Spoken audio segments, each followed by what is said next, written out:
Welcome back to the channel, guys. My name is Bill. This is the Tokyo Life. So for this episode, we're going to talk a little bit about the Supra.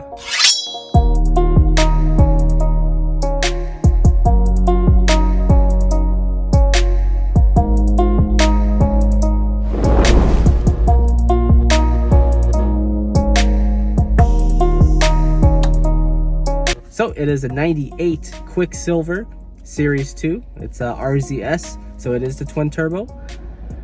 So a few of the mods that it already has on it, we'll kind of talk about. So first, it does have I believe it's an HKS. It's either a 3.5 inch or a 4-inch catback system. And it also has an intake. I'm not exactly sure what the brand is. I couldn't really find a brand anywhere on the filter or the piping itself. It also has an ARC strut tower bar, and it looks like I'd say it's kind of a really old school one. I haven't really ever seen these before, so it's definitely kind of neat. It might be a rare piece, who knows. I might keep it, I might change it out. I really like the ones, the TRD ones. It's got the HKS Hypermax coilovers on it, and it's lowered just a little bit. It can go lower, but actually driving around Tokyo, there's a bunch of curbs, and it's not really a good idea, I'd say, to have a really low car. It also has some old school Blitz gauges. And you can tell these are old school because if you know anything about Blitz, nowadays it just has the Blitz logo, and the original ones had the Blitz Racing on the logo as well. So it's got a pressure gauge, which I believe they told me it was for fuel pressure, and then there's also the turbo gauge, and it reads up to 2 bars. I think 1 bar is about equivalent to like 14 psi or so. But I think later on I'll probably change out the gauges.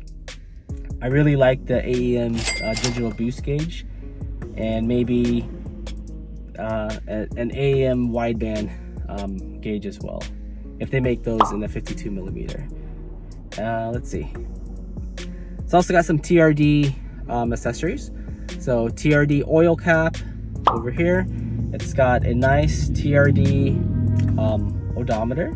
And these are actually it's a very rare piece, and if you check it out on the Supra stores, I think they're going for like over $1,000 just for the speedometers here. So the cool thing is it goes up to 320 kilometers per hour.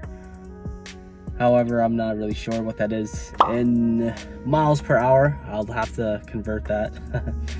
The only thing that kind of bugs me sometimes is it goes up to 320 kilometers per hour when you're cruising around like 40, 50, 60, trying to do the speed limit around Tokyo.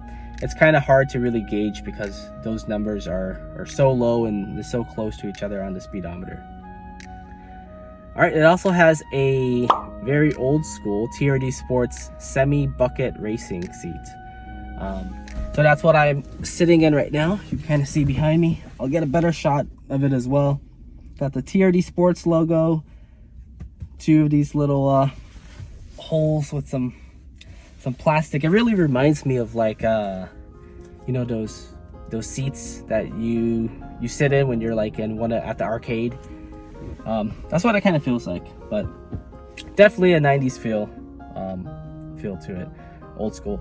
Comfort level, it's actually not very comfortable, and I plan to swap these seats out later as well. Okay, so let's move on to the wheels. So they are Advent GT wheels, I believe in the Hyper Silver colorway. The fronts are 18 by 9.5s, rears are 18 by 10.5s, and then they're wrapped in the front with 245 35 18s, and then in the back you got 285 30 18s. And let's see, it also has a GPS dual doubled in head unit. Looks like it's a Pioneer. It's got GPS, but the neat thing about it is because when you're in Japan, whenever you park, everybody is backing up. You know, it's back in parking. So the previous owner installed a backup camera on the Supra. So it's very nice and very useful to have because there's a lot of blind spots here. Also, it's okay right now in the daytime, but I think I'd say maybe like 20 or 35% window tint in the back. So at night, it does make it hard to see. So having the backup camera is very useful. The biggest question everybody's gonna ask, why did I buy a Supra with an automatic transmission? So 3 things. First of all, budget.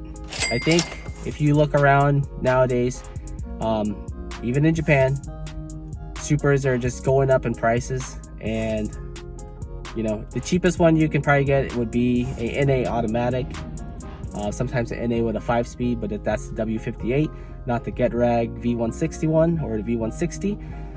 But so I chose this one because one, it was a very clean one owner car, pretty low mileage. It's got 72,000 kilometers, which is maybe around like under 40,000 miles or so. Also, it is very, very well taken care of compared to some of the other ones that I've seen. And even, you know, a really beat up 6-speed Supra turbo that I've looked around in Japan, you know, you're still well within, you know, the 5 million yen range, which is like 50,000 USD. And most of the times these cars don't have a clean record. So it's been previous accident, it's been crazy modified. Usually the back seat's taken out with some kind of a roll cage or a fuel cell system installed on it.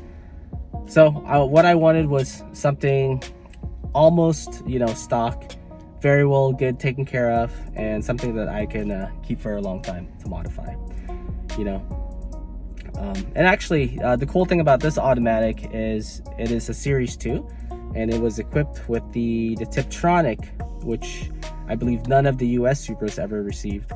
So with that, you kind of get these little paddle shifter buttons, but it's not really like a paddle shifter. It's just like a button that says down, and behind the steering wheel over here it says up, which I think it's almost identical to, it looks like the IS300. I owned a 2002 Lexus GS300 and a GS400, and it had the same exact Tiptronic shifters on the steering wheel. So also there is a huge potential to build your automatic transmission. I don't think I need to explain very much. You can look at ATF speed and look at Pedro's Supra.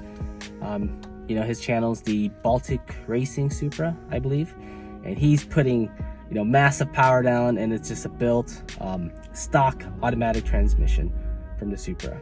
Also later on, you can swap out to a 6-speed or you know, another manual transmission to your liking that you want in the future.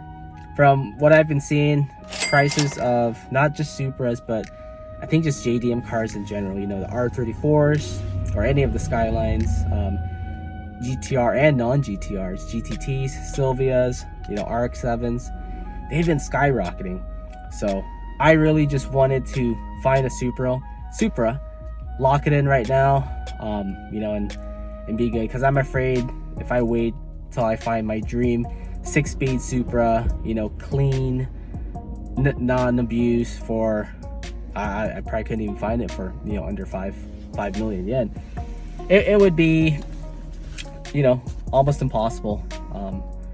So, you know, I want something now that I can just start working on, and, you know, this is gonna be good for the channel. Hope to build up the channel, and we do kind of like a little build series with this car. All right, so that's about it. If there's anything else, if you guys have any questions about, you know, owning or buying a car in Japan, what that process was like, I plan to make a video about that soon, and also maybe how to get your driver's license in Japan. I'll probably do that one as well. And yeah, so if you liked the video, found this useful, please give me a thumbs up and hit that subscribe button to keep up to date on any new videos that I post. All right, so I will see you guys next time. See ya.